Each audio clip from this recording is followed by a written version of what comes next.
Well, hello there and welcome back to the Thai Expat Daily Show. I'm your host Kieran Mack as always and delighted you've been able to tune in with us yet again. Now, before we get into today's show, don't forget to like this video, subscribe to us on YouTube if you already haven't, and, give us an old share if you can. Now, if you do like listening on a podcast player, link down below in the description will take you to a website where you can see all the podcast players that we're on. And finally, if you feel like you're getting value from the show, don't forget you can always donate through the Buy Me a Coffee link that's also down in the description. Now, to be honest, the news today has been pretty poor. Not much going on. The biggest news in Thailand at the moment is that Chiang Mai has the world's worst air quality. Now, wrap your brains around that. The world's worst air quality, and yet nothing is being done about it. But that story is for a completely other day. But what I want to jump into and delve into and expand on more and finish off with is this whole yellow red card Phuket immigration policy that has been implemented now in Phuket. I have been in Phuket the last few days and I have been out and about and reading a number of articles about this whole thing. But just to recap really quick for those who are unfamiliar what has happened, the Phuket immigration have made their own policy up, whereas foreigners who receive a yellow and a red card could face not being able to get back into Thailand again after they leave. And the situation is simple as this: traffic offences. Yellow cards can be issued for these for tourists, and if you get 2 yellow cards during your stay, you'll actually be deported and you'll be asked to leave. And if you get a red card, it's automatic deportation. This is to enhance the security and safety for all on Phuket Island, and this will be only for Phuket. Yeah, they tried to have it brought out nationwide, but the head of the immigration in Bangkok said no, you can have it in Phuket, you can have your own rules there, but for the rest of the country it won't be happening. Now, I've been reading a number of articles, and particularly today there was an opinion piece in the Phuket News which I found seems to be praising the new model. Right? Even though their articles during the week on their website and in their paper were very much anti the new policy, mainly because, well, there's very few standards set. Nobody really knows what you're getting a yellow card for, what you're getting a red card for. That will be left up to the police officer at the scene, which can lead to corruption. And they were very much against it because it just didn't seem like it was a very well thought out idea. And of course now today they're the complete opposite with their opinion piece, that they're all for it. But of course we are allowed to change our minds. We are allowed to change our opinion on things, and absolutely. So let me make my whole idea clear in relation to this. I am in favor of people adhering to the law. So I agree that people should adhere to the law. That when you travel to a country, Thailand, you are a guest of that country. And I know we've heard this many times, don't forget you're a guest, blah, blah, blah. And in essence, we are guests here in the country, especially if you're a tourist in the country. And I think tourists should, when they come here, themselves hold themselves to a higher standard than anybody else in the country, because you're representing your country that you've come from, and you're in a foreign country where you're not sure of the culture and the customs and things like that. So you need to tread carefully sometimes as well. And these things, I think, all fall into how you behave when you go abroad.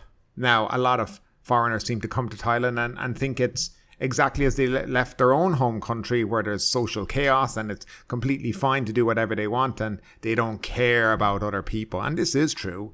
I've seen it in Phuket myself, and it has become and kind of inching into society there, and especially among the tourist class. But also I think locals have a lot to play in this, because they play upon this, because at the end of the day they're trying to extract money from tourists. So there is kind of a balance has to be found. But nevertheless, as I said, we are guests here.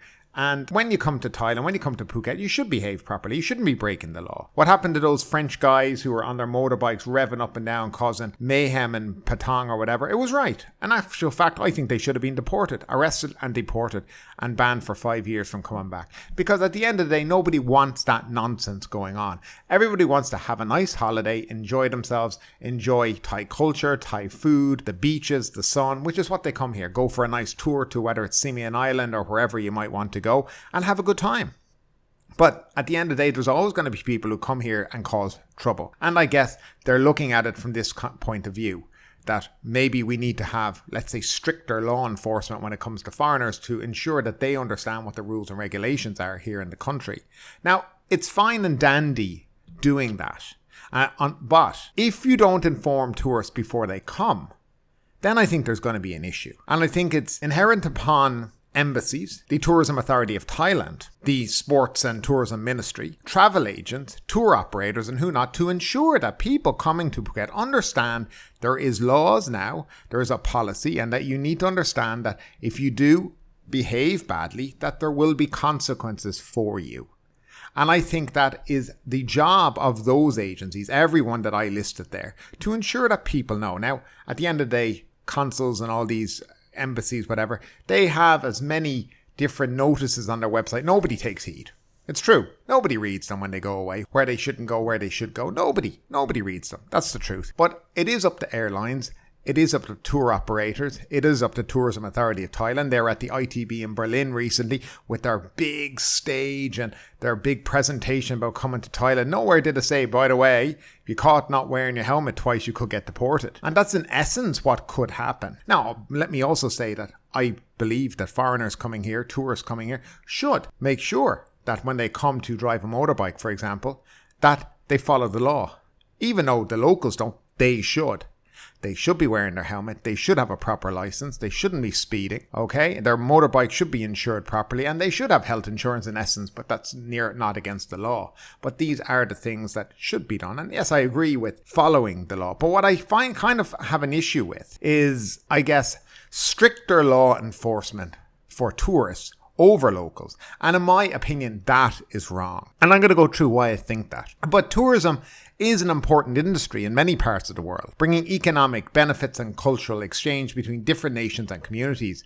However, there are times when tourists are held to stricter enforcement in relation to the law, which can lead to unfair treatment, discrimination and negative consequences for both tourists and the local community. Now, in this podcast today, guys, we will explore why holding tourists to stricter enforcement in relation to the law is wrong and the potential harms that can arise from this practice. The first thing we're going to talk about is tourists and local laws. Tourists visit other countries and regions for a variety of reasons, such as to experience different cultures, to relax and unwind, or to explore new sites and activities. While travelling, they are expected to respect the local laws and customs, just as they would in their own country. However, tourists may not be familiar with the local laws and regulations or may face language barriers and cultural differences that can make it difficult for them to understand and comply with the law. For example, a tourist might be unaware that a particular activity is illegal in this area they are visiting, such as drinking alcohol in public, or may not understand the severity of the penalty for breaking that law. When tourists are held to stricter enforcement in relation to the law, they may be punished more severely than a local person who commits the same offence. This can result in unfair treatment and negative consequences for tourists, such as fines, imprisonment, and as we've spoken of, deportation. Now, it also can have a very negative effect and impact on tourism. Holding tourists to stricter enforcement in relation to the law can be a negative impact on tourism, which can be a major source of income for Thailand and other Southeast Asian countries. When tourists are treated unfairly, they may be less likely to visit Thailand again, or may discourage others from visiting as well. Furthermore, tourism is an industry that relies heavily on reputation and word-of-mouth recommendations. If tourists feel they are not welcome or are treated unfairly in a particular area, they may share their negative experience with others, leading to a decline in tourism. And that's something that Thailand needs to be very, very careful about. In addition, tourism is often a seasonal industry with peak periods of activity that can bring significant economic benefits to the local community. If tourists are discouraged from visiting due to stricter enforcement of the law, it can result in a loss of revenue and job opportunities for businesses and workers that rely on tourism. Now, another factor that goes along with all this is discrimination and stereotyping. Holding tourists to stricter law enforcement and having separate regulations for them in relation to the law can also lead to discrimination and stereotyping. Tourists may be targeted simply because they are perceived as being wealthy or because of a different race or nationality. This can lead to negative attitudes towards tourists and can perpetuate stereotypes and prejudice. For example, if tourists are consistently fined or punished more severely than locals for the same offence, this can reinforce the idea that tourists are not welcome or seen as a nuisance. In addition, stricter enforcement of the law against tourists can also create a perception that the local community is inhospitable or unwelcoming, which can be damaging to the overall reputation of the area. Now, alternatives to this. What is the alternative to this whole yellow and red card system and this kind of stricter law enforcement in relation to tourists visiting Phuket? And remember, it's only Phuket.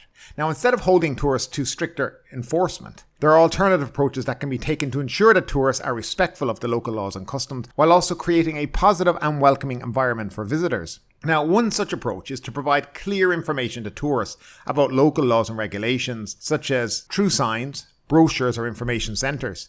This can help to ensure that tourists are aware of the rules and can avoid unintentional violations. Another approach is to provide educational training to tourism operators and workers who can then pass on this information to their customers. This can help to create a culture of respect and understanding towards the local community and can also encourage tourists to act in a responsible and respectful manner. Finally, it is important to ensure that any enforcement actions taken against tourists are fair and proportionate. This means that tourists should be treated in the same way as locals for the same offence, and that penalties should be appropriate to the severity of the offence. Enforcement actions should be taken in a way that is respectful and non-discriminatory and should not stereotype or prejudice against tourists. For example, law enforcement officers should avoid targeting tourists simply because they are perceived as being wealthy or a different race or nationality. In addition, it is important to ensure that tourists have access to legal assistance if they are accused of a crime or offence. This can help to ensure that they are able to defend themselves fairly and receive a fair trial without being discriminated against or unfairly punished.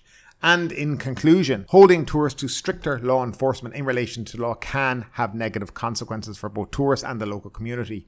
It can lead to unfair treatment, discrimination and a negative perception of the area among tourists, which can harm the tourism industry and the local community. Instead of imposing stricter penalties on tourists, it's important to provide clear information about local laws and regulations, to educate tourism operators and workers about the importance of respect and understanding towards the local community, and to ensure that any enforcement actions taken are fair and proportionate.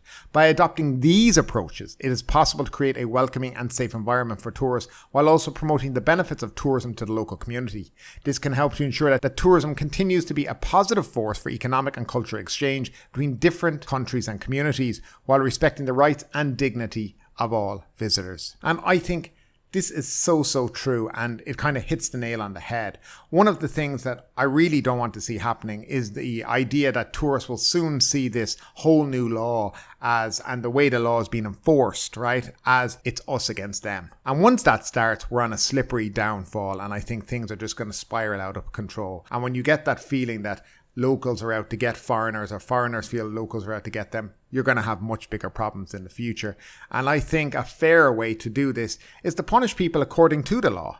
So if you break a traffic law, you get a fine, just like everybody else would be.